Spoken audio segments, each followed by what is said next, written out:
What's going on, guys? It is Supercar 77 here, and today on this episode of That Car Show, episode 2, we're gonna talk about the 996 GT2.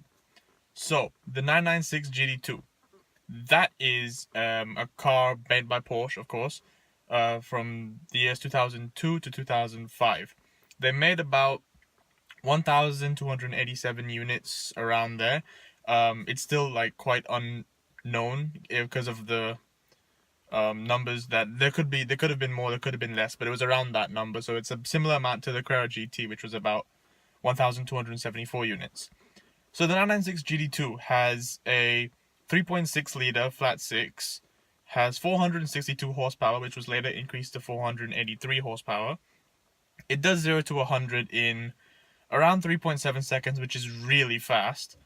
And it comes with a 6-speed manual, so it's a lovely car for a driving enthusiast like myself or any others out there who love cars. So it's a fantastic car. Now, the 996 GT2, which I'll add a picture in about now,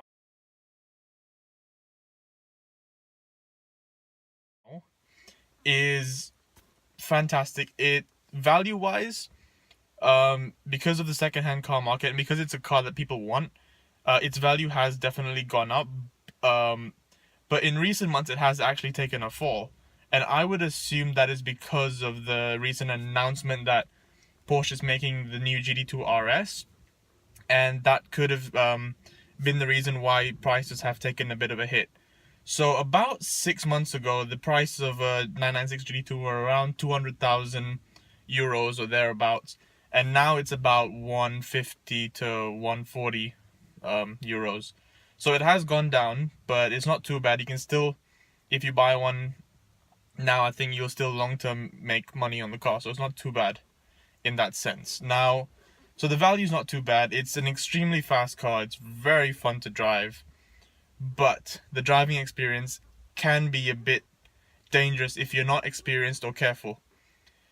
So driving the car, it's a 6-speed manual, just like a normal Porsche. The clutch is normal. It's not like a Carrera GT where you have to bring the clutch all the way back up before you put your foot down. It's very different, but it was built alongside the Carrera GT at the time. So it's that 996-ness. It's really raw. It's got no stability control, no traction control.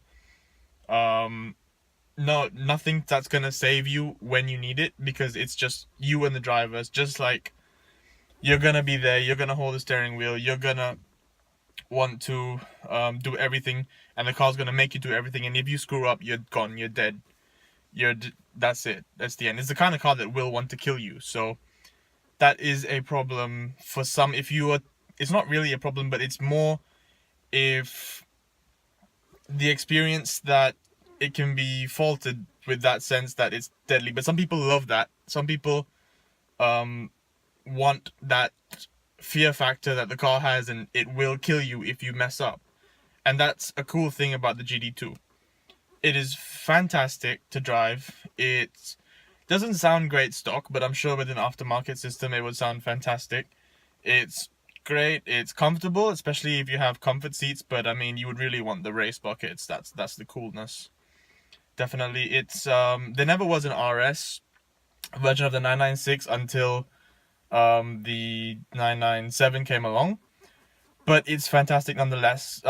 Some facts with the driving experience were that it's had snap oversteer. So for example, if you were coming around a corner, you were going in a bit too hot and your car loses it a bit, and if you lose it a bit and you try to counter that oversteer, the car could just completely snap and completely spin all the way around, which, well, nobody wants that. And for myself, I've never seen that happen, but I've seen many videos of it and everything. But I've been on a few drives with GT2s, 996 GT2s, and it is crazy. So it's quite an interesting car to watch when you drive, especially when you're on a good B road and you just see the back wiggling around, because it is a rear engine car, so it's gonna have that gravitational pull at the back where when you're going around a corner too fast, the back's just gonna swing out. That's just gonna happen.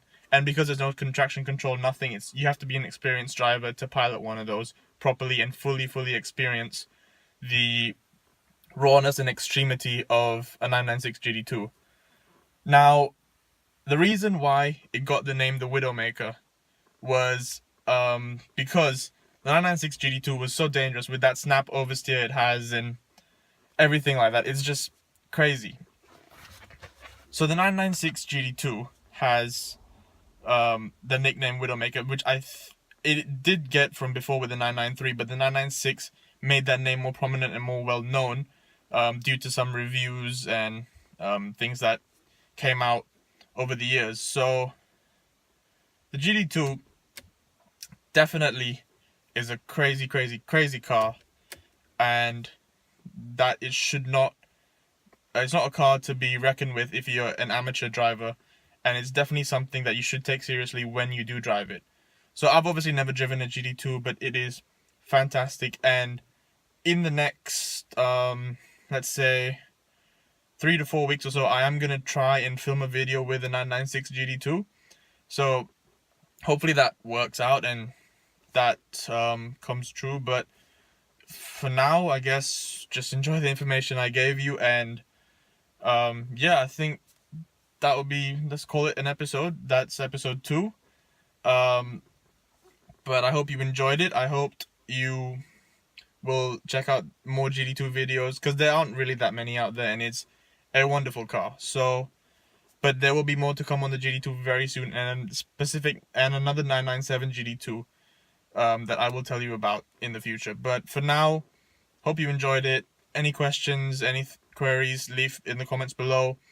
But yes, I guess I will see you guys real soon. So peace out, love cars, see ya.